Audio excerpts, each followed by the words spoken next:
ఉద్యోగ భద్రత కల్పించాలి. ఉద్యోగ భద్రత ఈరోజు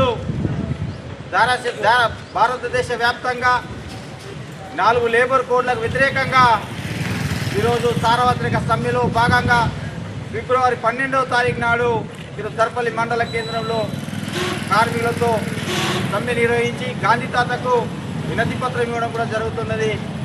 అయ్యా, కొట్లాడి సాధించుకున్న 44 చట్టాలను, బ్రిటిష్ సామ్రాజ్యం వాళ్ళని మెడలు వంచి సాధించుకున్న చట్టాలను ఈరోజు నరేంద్ర మోడీ కేవలం ఒక 3-4 కొరకే భారతదేశాన్ని తాకట్టు పెట్టే విధంగా 44 చట్టాలను రద్దు చేసి 4 కోట్లుగా విభజించి ఇలా కార్మికుల హక్కులను కాలరాచే ప్రయత్నం చేస్తున్నాడు. ఈరోజు చట్టాలు తీసుకురావడం అనేది జరిగింది. ఇది ఎంతవరకు సమంజసమైన టీసీఐగా మేము ప్రశ్నిస్తూ ఉన్నాం.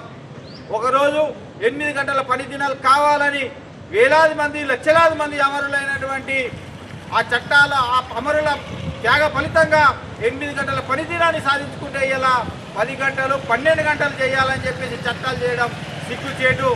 ఒకనాడు జనాభా తక్కువ ఉన్నప్పటికీ 8 గంటల పని చేస్తే సరిపోతా అన్నప్పుడు ఈరోజు జనాలు పెరిగిండ్రు, కార్మికులు పెరిగిండ్రు, పని పెరిగింది. కానీ అదే 12 గంటలు చేయాలని చెప్పేసి చట్టాలు చేయడం అనేది జరుగుతున్నది. ఇప్పటికైనా నరేంద్ర మోడీ గారు ఆలోచన చేసి ఈ 4 కోట్లను వెంటనే రద్దు చేసి యథావిధిగా కార్మికులకు లాభం జరిగే విధంగా, కార్మికుల బతుకులు బాగుపడే విధంగా చట్టాలను చేసి తన చిత్తశుద్ధిని చాటుకోవాలని చెప్పేసి కూడా టీసీఐగా మేము విన్నవిస్తూ ఉన్నాం. లేకపోతే కార్మిక లోకానికి ఆగ్రహానికి గురిగాక తప్పదు అని చెప్పేసి కూడా ఈ సందర్భంగా గుర్తు చేస్తున్నాం.